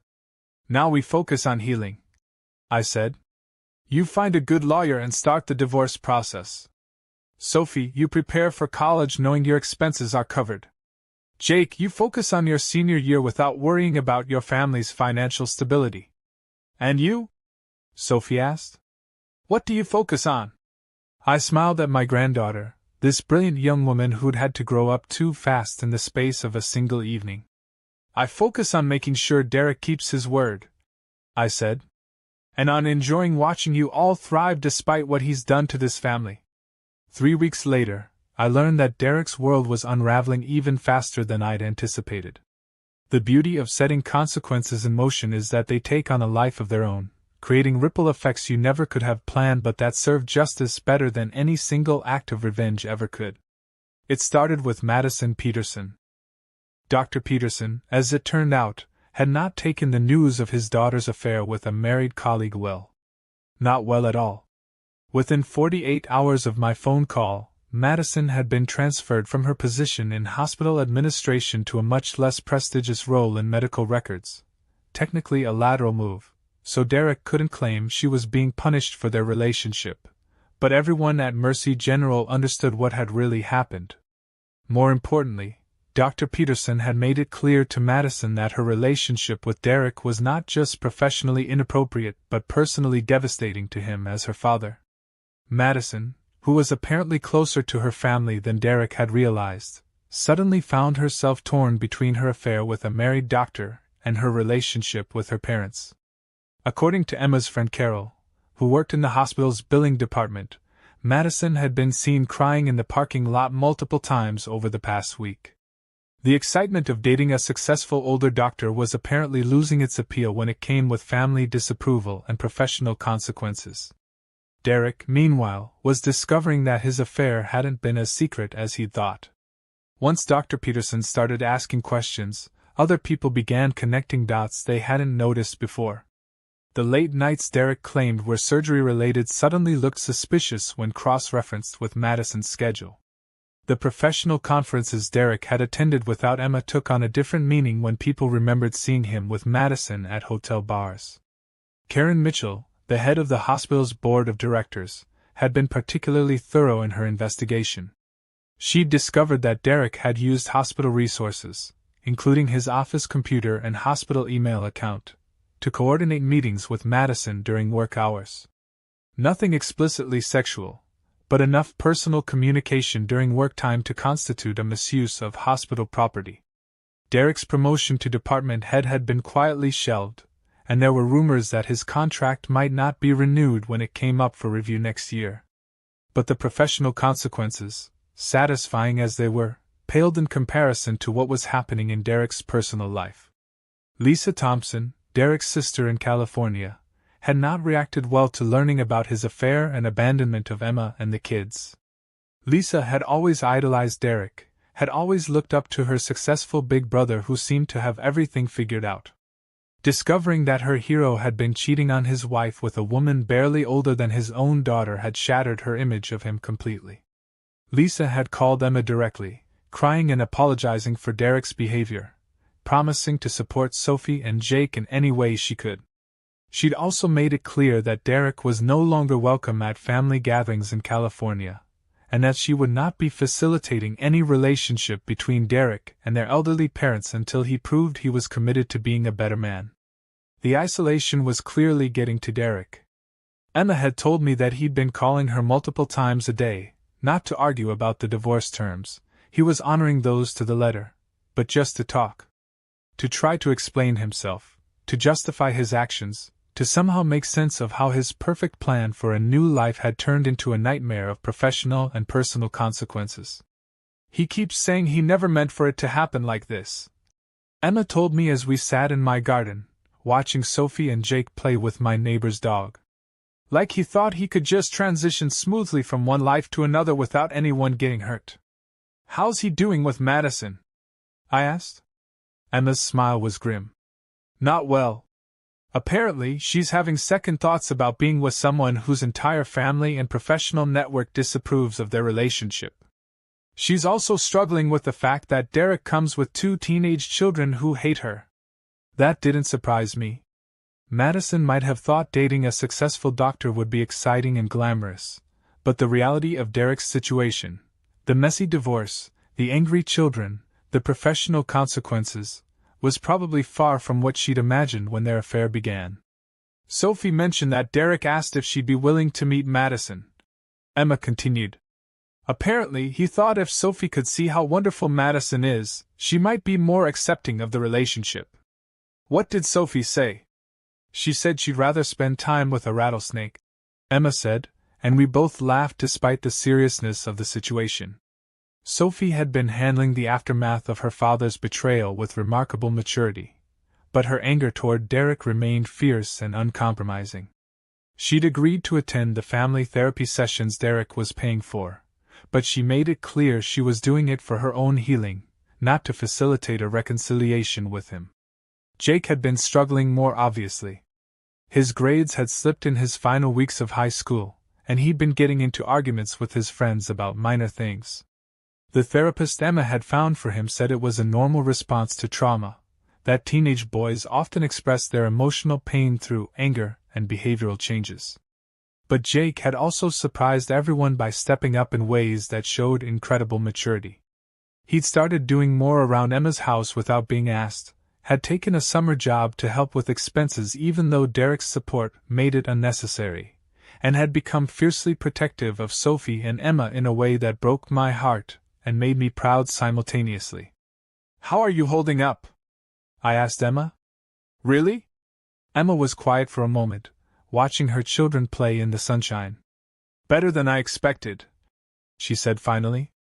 I think I've been grieving this marriage for longer than I realized. Derek leaving was devastating, but it was also a relief in some ways. A relief?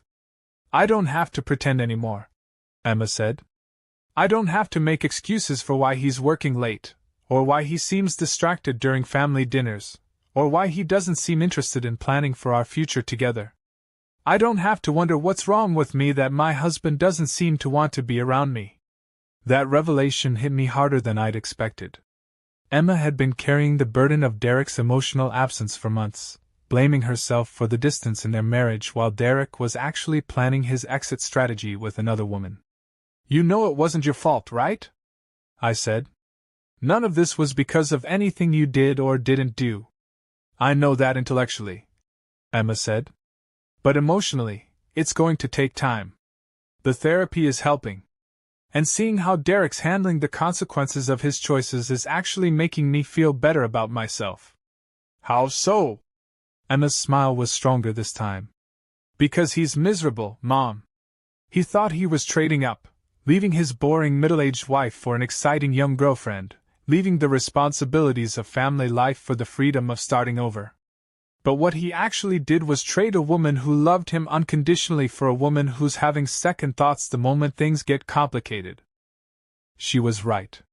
Derek had given up Emma's loyalty, the children's adoration, his professional reputation, and his family relationships for, what, exactly? A relationship with a 26-year-old who was already questioning whether he was worth the drama he'd brought into her life. The irony was almost beautiful. My phone buzzed with a text message from an unknown number. When I opened it, I saw a photo of Derek and Madison at what looked like a coffee shop, both of them looking tired and stressed. Madison was crying, and Derek had his head in his hands. The message read, "Thought you'd enjoy seeing this. A friend." I showed the photo to Emma, who studied it for a moment before shaking her head. "I should feel sorry for him," she said. "But I don't. I really don't." "You don't have to feel sorry for him," I said. "Compassion doesn't mean excusing someone's choices or pretending they didn't hurt you." "Do you think he regrets it?" Emma asked. "Do you think he wishes he never started the affair?" I considered the question carefully. Derek was certainly suffering consequences he hadn't anticipated, but did he actually regret his choices? Or did he just regret that those choices had turned out to be more costly than he'd expected? "I think Derek regrets that his plan didn't work the way he wanted it to," I said finally. "I think he regrets that leaving you turned out to be more complicated than he anticipated. But do I think he regrets the affair itself? Do I think he wishes he'd worked harder to save his marriage instead of looking for an exit strategy? I'm not sure." Emma nodded. "That's what I think too. And somehow, that makes it easier to move forward. If Derek had made a mistake, if he'd had an affair but then realized he wanted to fight for our marriage, that would be harder to process. But knowing that he planned this, that he chose Madison over us deliberately, it makes the divorce feel like the right decision instead of a tragedy." As if summoned by our conversation, Derek's car pulled into my driveway. Emma tensed immediately. "What's he doing here?" she asked. "I don't know," I said, standing up. "But whatever it is, we'll handle it together." Derek got out of his car slowly, like a man carrying a heavy burden. He looked terrible, exhausted, stressed, older somehow than he had just 3 weeks ago. The confidence and smugness he displayed at the graduation dinner had been replaced by something that looked almost like desperation. Sophie and Jake saw him approaching and immediately moved closer to their mother and me, forming a united front against the man who'd betrayed them all. "Emma," Derek said, his voice hoarse. "Can we talk?" "We don't have anything to talk about," Emma said firmly. "You agreed to Patricia's terms, and you're following through on them. That's all I need from you." "Please," Derek said, and there was something in his voice I'd never heard before, not just desperation, but genuine fear. "I think I've made a terrible mistake." Derek's words hung in the air like smoke from a fire that was finally burning itself out. "I think I've made a terrible mistake." Coming from a man who'd been so certain of his choices just 3 weeks ago, the admission felt almost surreal. Sophie was the first to respond, and her voice was ice-cold. "Which mistake, Dad? Cheating on Mom? Lying to us for months? Announcing your affair at my graduation dinner? Or just getting caught?" Derek flinched like she'd slapped him. "Sophie, please. I know I've hurt you." "You don't know anything," Jake interrupted, stepping protectively in front of his sister.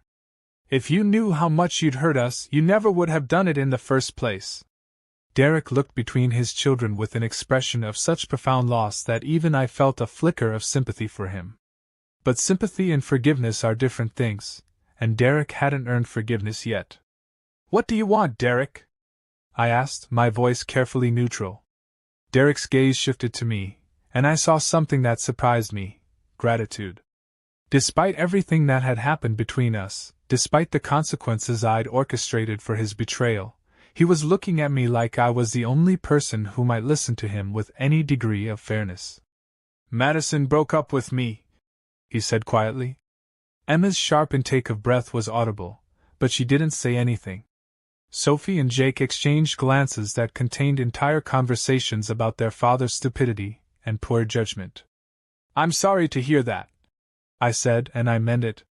Not because I felt bad for Derek, but because his pain was causing pain for Sophie and Jake, and they'd already been through enough. "Are you?" Derek asked, studying my face. "Are you really sorry, or are you satisfied that your plan worked?" "My plan was never to destroy your relationship with Madison," I said honestly. "My plan was to make sure you honored your responsibilities to your family. If your relationship with Madison couldn't survive you being a decent father and ex-husband, then that says more about the relationship than it does about my actions." Derek was quiet for a moment, processing that. "She said she couldn't handle the drama," he said finally. "She said dating me had become more stress than joy, that she felt like she was constantly defending our relationship to everyone around her. Maybe because it was indefensible," Sophie said quietly. Derek looked at his daughter with an expression of such pain that I had to look away. Whatever else Derek was, selfish, immature, recklessly destructive, he genuinely loved his children, and seeing their disgust was destroying him. "I know you hate me," Derek said to Sophie and Jake. "I know I've lost your respect, and I know I deserve that. But I need you to understand that I never meant for any of this to hurt you the way it has." "Then you're even stupider than I thought," Jake said, his voice thick with emotion. "How did you think we'd feel when you abandoned us for someone our age? How did you think Mom would feel when she found out you'd been lying to her for months?" "I wasn't thinking about anyone but myself," Derek admitted. "I was unhappy, and I was selfish, and I convinced myself that everyone would be better off if I just started over." Emma spoke for the first time since Derek had arrived. "Were you unhappy with us, or were you just unhappy with yourself?" It was a perceptive question, and Derek's reaction told me Emma had hit something close to the truth. "I don't know," Derek said. "Maybe both. I felt like I was just going through the motions of my life: work, home, family obligations, the same routine every day. And then I met Madison, and she made me feel alive, I guess. Like I was interesting and exciting instead of just another middle-aged suburban dad." "So you threw away your family because a 26-year-old made you feel young?" Sophie asked incredulously. "When you put it like that, it sounds pathetic," Derek said. "It is pathetic," Jake said. "You destroyed our family for a midlife crisis." The brutal honesty of his children was clearly devastating Derek, but it was also necessary. Someone needed to hold up a mirror to his choices and make him see what he'd actually done, not the romanticized version he'd created in his mind. "Why are you here, Derek?" Emma asked again. "What do you want from us?" Derek was quiet for a long time, staring at his hands like they held answers to questions he didn't know how to ask. When he finally looked up, there were tears in his eyes. "I want to know if there's any possibility of fixing this," he said. "Any chance that I could earn my way back into this family somehow." The silence that followed was deafening. Emma, Sophie, Jake, and I all looked at each other, processing what Derek was asking.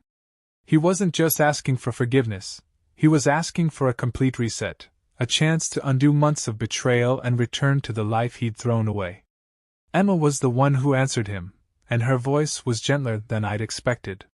"Derek," she said, "3 weeks ago, you sat at our family restaurant and told our children that you were leaving me for another woman. You'd been planning that betrayal for months while sitting at our dinner table, playing with our kids, accepting our love and support. And now, because that other woman decided you weren't worth the complications you brought to her life, you want to come back? Derek opened his mouth to respond, but Emma held up her hand. I'm not finished, she said. You didn't leave me because you stopped loving me. You left me because Madison made you feel young and exciting. And now you don't want me back because you've realized you made a mistake. You want me back because your backup plan fell through. Derek's face crumpled. That's not. I mean, it's more complicated than that. Is it? Emma asked. Because from where I'm sitting, it looks like you're only interested in our family when you don't have other options. Sophie had been listening to this exchange with growing anger, and now she exploded. You don't get to do this, she yelled at Derek. You don't get to destroy our family, and then come crawling back when your girlfriend dumps you. You made your choice, Dad. You chose Madison over us. You don't get to change your mind now just because she was smart enough to realize what kind of man you really are. Sophie, Derek started. No! Sophie's voice was raw with emotion. I spent months wondering what was wrong with me, wondering why you seemed so distant and distracted. I thought maybe I wasn't smart enough, or interesting enough, or maybe I was too focused on school and not paying enough attention to family. I blamed myself for the tension between you and Mom. Derek looked stricken. Sweetheart, none of this was ever about you. Everything was about me, Sophie shouted. Everything was about all of us. You didn't just leave Mom, Dad. You left me, and Jake, and Grandma Pat, and everyone who loved you. You chose to hurt all of us so you could feel young and exciting with your girlfriend. Jake was crying now, quiet tears that he was trying to hide. Sophie's right, he said. You don't get to come back just because Madison didn't want you anymore. We're not your consolation prize. Derek was sobbing openly now, the weight of what he'd done finally seeming to hit him with full force. I know I don't deserve forgiveness, he said. I know I've lost the right to be part of this family. But I'm asking anyway, because I can't live with what I've done. Then don't, Emma said quietly.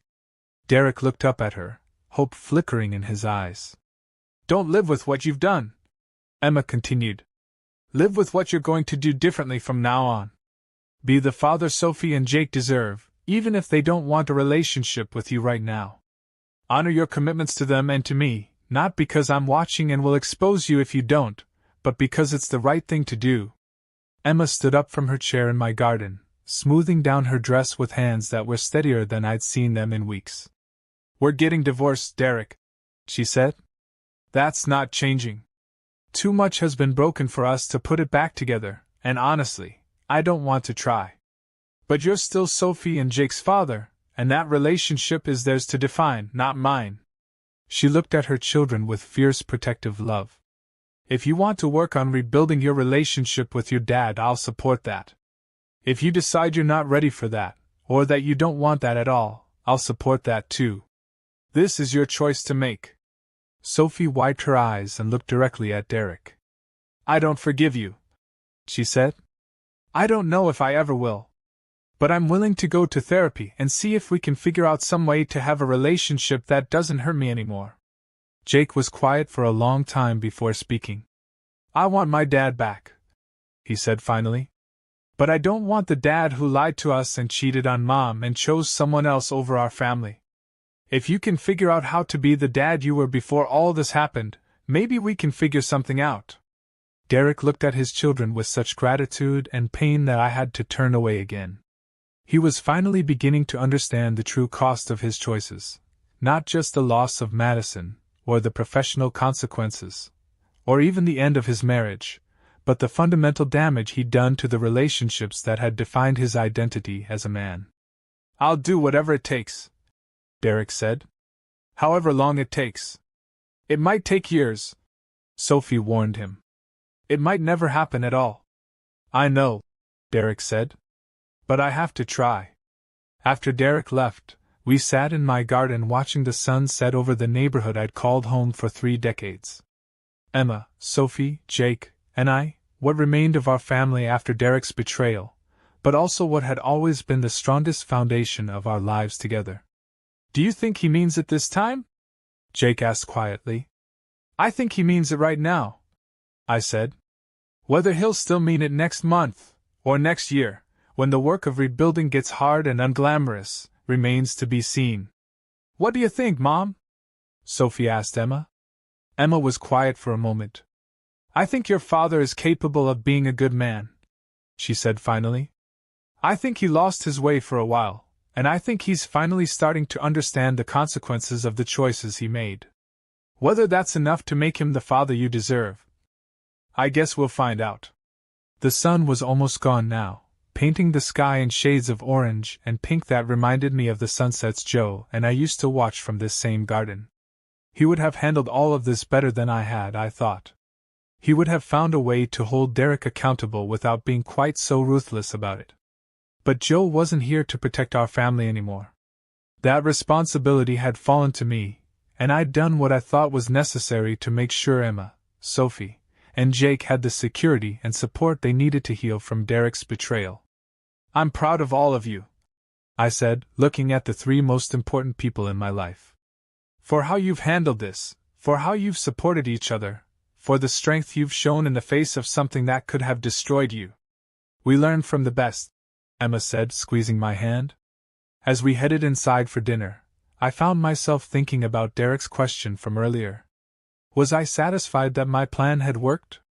Was I happy that the consequences I'd set in motion had ultimately led to this moment of potential reconciliation?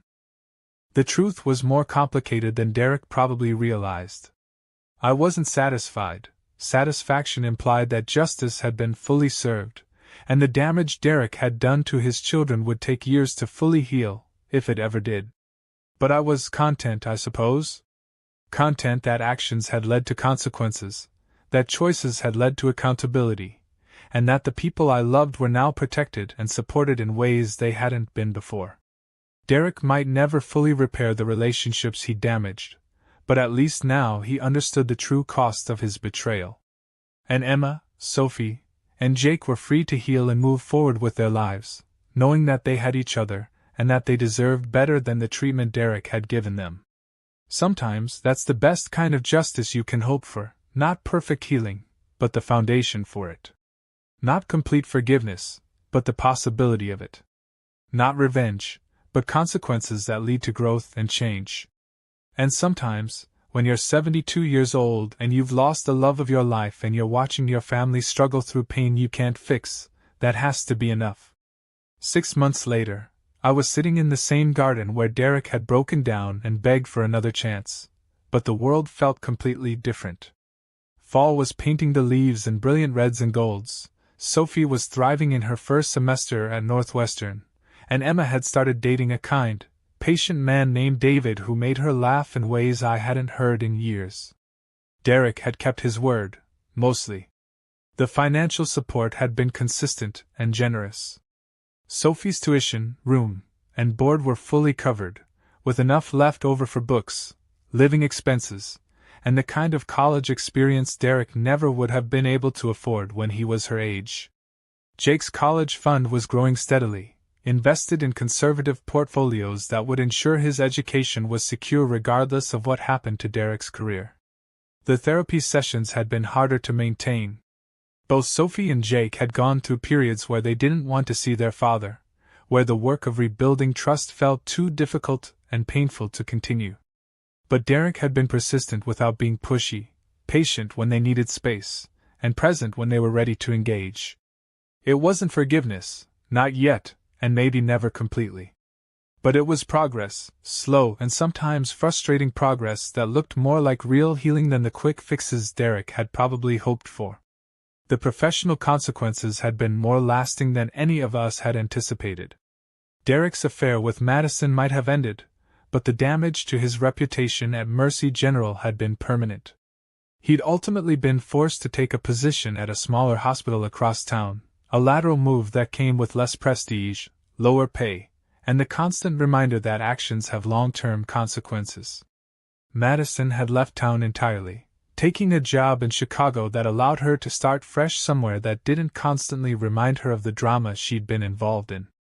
I'd heard through Emma's friend Carol that Madison had posted on social media about learning from past mistakes and choosing better partners in the future. I hoped that was true, for her sake and for the sake of whatever man she dated next. But the most significant change hadn't been in Derek's circumstances, it had been in Derek himself. The arrogant confidence that had allowed him to believe he could abandon his family without consequences had been replaced by something quieter and more genuine. The man who'd casually announced his affair at Sophie's graduation dinner had been forced to confront the reality of what his choices had cost him, and that confrontation had changed him in ways that I was still trying to understand. He'd started attending individual therapy in addition to the family sessions with Sophie and Jake. He joined a support group for divorced fathers who were trying to rebuild relationships with their children. He'd even started volunteering at a local clinic that provided free medical care to families who couldn't afford it, a form of service that seemed designed to remind him that there were more important things in life than personal happiness and professional advancement. "He's trying," Emma had told me the week before, after Derek had attended Jake's homecoming football game and managed to have a civil conversation with both kids afterward. "I don't know if it's too little, too late, but he's really trying." The question that haunted me, though, was whether Derek was trying because he genuinely learned something from the consequences of his actions, or because he was simply adapting his behavior to get what he wanted, his children's forgiveness and a restoration of his place in their lives. The distinction mattered, because if Derek was just performing repentance rather than experiencing it, then eventually his true nature would reassert itself, and Sophie and Jake would be hurt all over again. I was thinking about this as I sat in my garden, watching the leaves fall and preparing for the winter that was coming, when my phone rang. The caller ID showed Derek's number, which was unusual. Derek and I had maintained a carefully polite but distant relationship since his breakdown 6 months earlier. He honored the terms of our agreement, I stayed out of his attempts to rebuild his relationships with his children, and we both pretended that the nuclear option I'd used to bring him into line was just ancient history. "Patricia?" Derek's voice was strained, more anxious than I'd heard it since those first few days after Madison had broken up with him. "Hello, Derek. Is everything all right? I need to tell you something," he said. "And I need your advice about how to handle it." That was interesting. Derek asking for my advice was not something I'd expected to happen in this lifetime. "I'm listening," I said. Derek was quiet for a moment, and I could hear traffic in the background. He was probably calling from his car during the commute between his old life and his new, reduced circumstances. "I've been offered a job," he said finally. "A good job. Department head at a hospital in Denver. It's a significant promotion, better pay, a chance to rebuild my career somewhere that doesn't know about everything that happened here." I felt a cold knot form in my stomach. Derek taking a job in Denver would mean moving away from Sophie and Jake, disrupting the fragile progress they'd been making in rebuilding their relationship with him. It would also mean removing himself from the oversight and accountability that had kept him honest for the past 6 months. "Congratulations," I said, keeping my voice carefully neutral. "That sounds like a significant opportunity." "It is," Derek said. "But I can't take it." "Can't or won't?" "Won't," Derek said. "Because taking it would mean leaving Sophie and Jake, and I can't do that to them again. I can't ask them to trust me and then move across the country right when we're starting to make progress." I was quiet, processing what Derek was telling me. 6 months ago, Derek would have taken the job without hesitation, probably convincing himself that he could maintain his relationship with his children through visits and phone calls while pursuing the career advancement he felt he deserved. The fact that he was even calling me about this suggested that something fundamental had shifted in his priorities. "What kind of advice are you looking for?" I asked. "I need to know if I'm making the right choice," Derek said. "The hospital here has made it clear that I'm never going to advance beyond my current position. The best I can hope for is to keep my head down, do good work, and eventually outlast the people who remember what happened. But in Denver, I could start fresh. I could be the surgeon I used to be before I messed everything up." "And what about Sophie and Jake?" "That's the problem. Derek said. Sophie's at Northwestern, which is actually closer to Denver than it is to here. I could see her more often if I moved there. And Jake? Jake's got a year and a half left of high school. If I stayed here, I could be more involved in his daily life, but if I moved to Denver, I could provide better financial support for both kids' futures. It was a classic Derek argument, using logic and financial considerations to justify a choice that was primarily about his own career advancement. But there was something different in his tone this time, a genuine uncertainty that suggested he was actually wrestling with the decision rather than just looking for validation of a choice he'd already made. What does your therapist think? I asked. She says the decision reveals what my real priorities are, Derek said. If career advancement is more important to me than rebuilding trust with my children, then I should take the job. If rebuilding trust with my children is more important than career advancement, then I should stay. And what have you concluded? Derek was quiet for a long time. When he spoke again, his voice was barely above a whisper. I'm scared that if I don't take this job, I'll resent Sophie and Jake for holding me back, he said. I'm scared that I'll start to blame them for the fact that my career never recovered from my mistakes. And I'm scared that resentment will poison whatever progress we've made. It was the most honest thing Derek had ever said to me, and the most self-aware. The old Derek would never have admitted to having such ugly, selfish thoughts about his children. The old Derek would have either taken the job and rationalized it, or declined the job and presented himself as nobly sacrificing for his family. This Derek was acknowledging the complexity of his own motivations, the ways that his desire to be a good father was still competing with his desire for professional success and personal validation. Have you talked to Sophie and Jake about this? I asked. No, Derek said. I wanted to talk to you first. To see if you thought I was even capable of making the right choice here. The vulnerability in his voice caught me off guard. Derek was asking me, the woman who'd systematically dismantled his professional reputation and personal relationships 6 months earlier, to help him figure out how to be a better man. Derek, I said carefully, I think the fact that you're calling me about this, the fact that you're even questioning whether you should take the job, suggests you already know what the right choice is. Do I? 6 months ago, would you have called me before making a career decision? Would you have considered how that decision might affect your relationship with Sophie and Jake? Derek was quiet. No, he said finally. I would have taken the job and figured out how to spin it as being good for everyone. And now I can't stop thinking about the look on Jake's face if I tell him I'm moving to Denver, Derek said. I can't stop thinking about Sophie wondering if I'm abandoning them again, just in a different way. Then you have your answer. Derek sighed heavily. But what if staying here means my career never recovers? What if I spend the next 20 years as a middle-tier surgeon at a second-rate hospital, always knowing I could have been more if I'd just been willing to start over somewhere else? Then that's the price you pay for the choices you made, I said. Derek, you can't have it both ways. You can't abandon your family for personal advancement, and then expect to be able to pursue personal advancement without considering how it affects your family. I know, Derek said. I know you're right. But it's hard to accept that my mistakes have permanent consequences. Your mistakes do have permanent consequences, I said. But so does the work you've been doing to repair the damage. So does the choice you make about this job. Every decision you make from now on either builds trust with Sophie and Jake or undermines it. Derek was quiet for several minutes. I could hear him breathing, could almost feel him wrestling with himself through the phone. I'm going to turn down the job, he said finally. Are you sure? No, Derek said. But I'm sure that taking it would be a betrayal of everything I've been working toward with Sophie and Jake. And I can't do that to them again. After Derek hung up, I sat in my garden thinking about the conversation we just had. 6 months ago, I'd threatened to destroy Derek's reputation if he didn't honor his commitments to his family.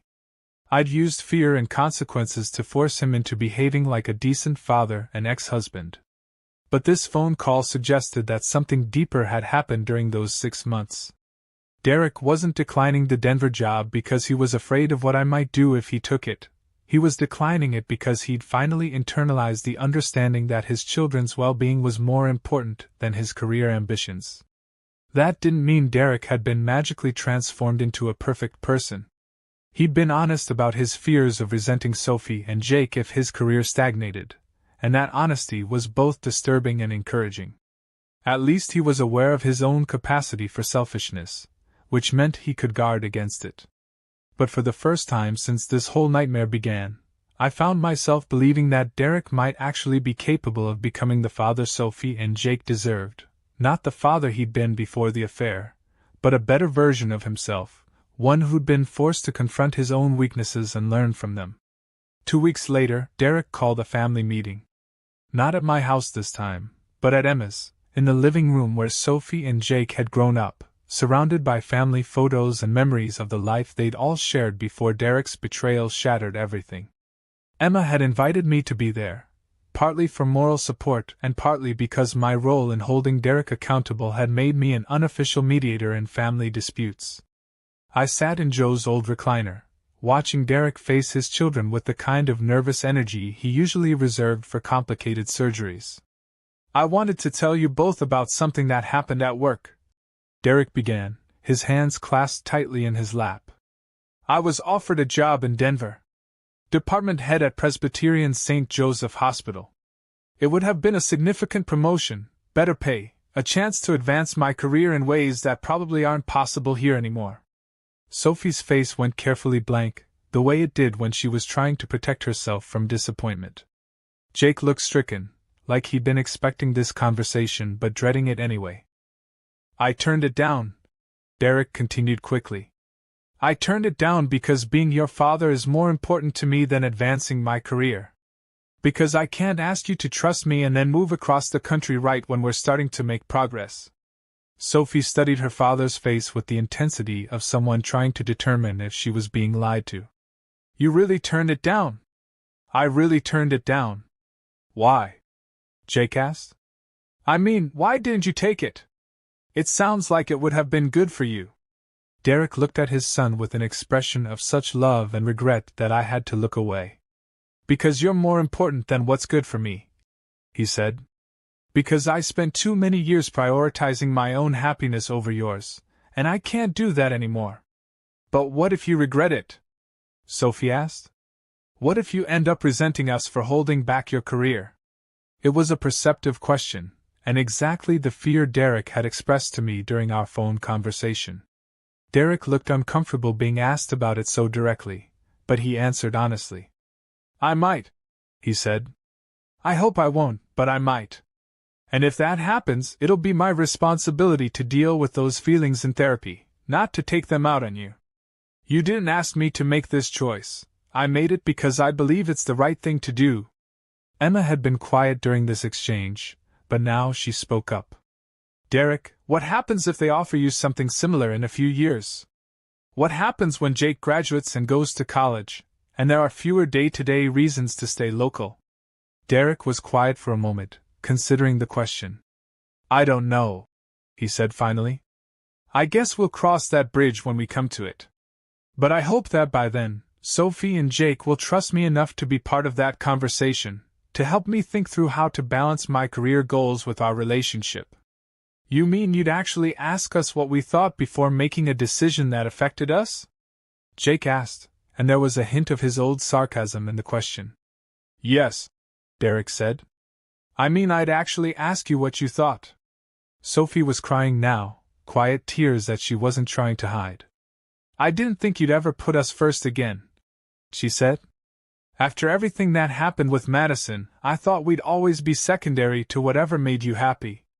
Derek moved to sit next to Sophie on the couch, and for the first time in months she didn't pull away when he put his arm around her. "You were never secondary," Derek said. "I made terrible choices that made it seem like you were, but you were never secondary. You and Jake are the most important things in my life, and I'm sorry it took me so long to act like it." "We're going to keep going to therapy," Jake said. "Even if things get better between us, we're going to keep going to therapy. As long as you need to," Derek agreed. As long as it takes. I watched the scene unfold. This family that had been shattered by betrayal slowly, carefully beginning to rebuild itself, and I found myself thinking about Joe. He would have been proud of Sophie and Jake, proud of their strength and their willingness to give their father another chance despite everything he'd done to hurt them. He would have been proud of Emma for creating space for healing while still protecting herself and her children. And he might even have been proud of me, for doing whatever was necessary to make sure the people I loved were protected and cared for, even when that meant being harder and more ruthless than I'd ever imagined I could be. The meeting ended with tentative plans for Thanksgiving dinner, the first family holiday since Derek's affair had been exposed. Not a return to the way things were before, because that was impossible. But a step towards something new, something that acknowledged the damage that had been done while still making space for love and forgiveness and hope. As Derek prepared to leave, he stopped by my chair. "Patricia," he said quietly, "I know I never properly thanked you for what you did 6 months ago. I was angry at the time, and humiliated, and I thought you were being vindictive and cruel. And now?" I asked. "Now I think you saved my relationship with my children," Derek said. "If you hadn't forced me to face the consequences of my actions, if you'd let me just walk away and start over with Madison, I would have lost Sophie and Jake forever.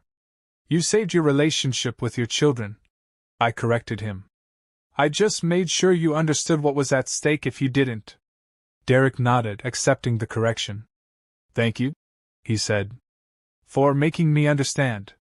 After everyone had left, and Emma had gone home to her new life with David, I sat alone in my quiet house thinking about the strange journey we'd all been on since that awful day at Sophie's graduation ceremony. Derek had learned that actions have consequences, that love requires sacrifice, and that being a father means putting your children's needs ahead of your own desires. Sophie and Jake had learned that they were strong enough to survive betrayal, wise enough to set boundaries, and generous enough to offer forgiveness when it was earned. Emma had learned that she deserved better than a husband who saw her as an obligation rather than a partner, and that she was capable of building a new life that brought her genuine joy. And I had learned that sometimes love requires you to be willing to fight for the people you care about, even when that fight gets ugly and complicated and forces you to become someone harder than you ever wanted to be. If you've ever found yourself in a situation where someone you trusted betrayed that trust in the most devastating way possible, you know that you have a choice to make. You can let them walk away without consequences, hoping that somehow things will work out for the best.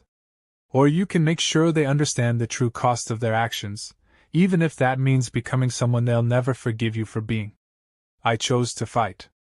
I chose to make Derek face the consequences of his betrayal, to make sure he couldn't just walk away from the devastation he'd caused without learning something from the pain he'd inflicted. It wasn't pretty. It wasn't noble. It wasn't the kind of gracious, forgiving response that people like to see in stories about family trauma. But it worked. And sometimes, when the people you love most in the world are being hurt by someone who's supposed to protect them, it worked, is the only thing that matters. Derek Thompson thought he could announce his affair at my granddaughter's graduation ceremony, and then walk away to start his new life without facing any real consequences for the pain he'd caused. He thought wrong. And the screaming he did when he realized just how wrong he was. That was just the beginning of the education I gave him in what it really costs when you betray the people who love you most. Some lessons are worth teaching, no matter how much they hurt. Some consequences are worth enforcing, no matter how ruthless you have to become to enforce them. And some families are worth fighting for, even when that fight changes you into someone you never thought you'd have to be.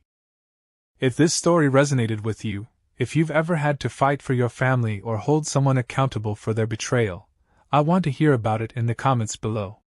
Share your story, share your thoughts, and let's create a community of people who understand that sometimes love means being willing to get your hands dirty to protect the people who matter most. And if you want to hear more stories like this, stories about real people facing real consequences for their choices, make sure to subscribe and hit that notification bell. Because there are more stories to tell, more lessons to share, and more proof that justice, even when it comes slowly, eventually finds its way to the people who need to learn from it most.